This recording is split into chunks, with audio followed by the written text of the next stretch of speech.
ইরানের খাইবার ক্ষেপণাস্ত্র হামলায় তছনছ ইসরায়েল। আইআরজিসি বলছে প্রথমবারের মতো ছোড়া হয়েছে ক্ষেপণাস্ত্রটি। ফুটেজে দেখা যায় বিকট বিস্ফোরণে খাইবার ক্ষেপণাস্ত্র পড়ছে ইসরায়েলের মহাসড়কে।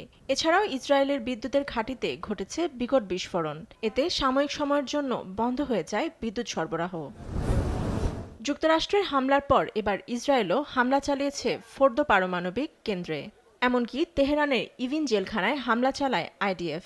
এছাড়াও পাল্টাপাল্টি হামলার পর তাবরিজ শহরের আকাশে দেখা যায় কালো ধোঁয়া। ইসরায়েলি গণমাধ্যম জানায় হামলায় আইআরজিসির শতাধিক সদস্য নিহত হয়েছেন।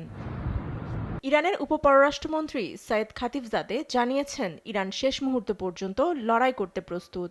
50,000 মার্কিন সেনাকে কফিনে ওভাল অফিসে পাঠানোর কথা বলেছেন ইরানের রাষ্ট্রীয় টেলিভিশনের উপস্থাপক মেহেদি খান আলীজাদে। মধ্যপ্রাচ্যে মার্কিন ঘাঁটিতে হামলা হতে পারে, আইআরজিসির এমন হুমকির পর এবার বোমা ফাটালেন ইরানের এ উপস্থাপক।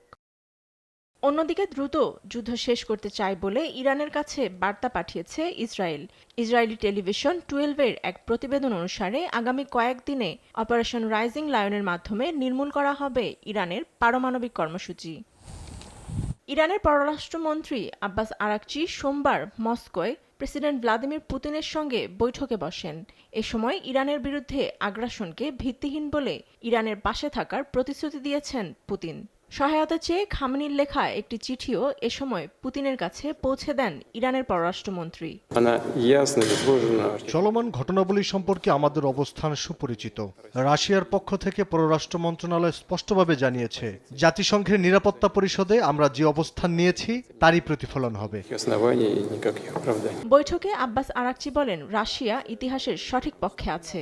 মার্কিন হামলার নিন্দা জানানোয় ধন্যবাদ জানান পুতিনকে।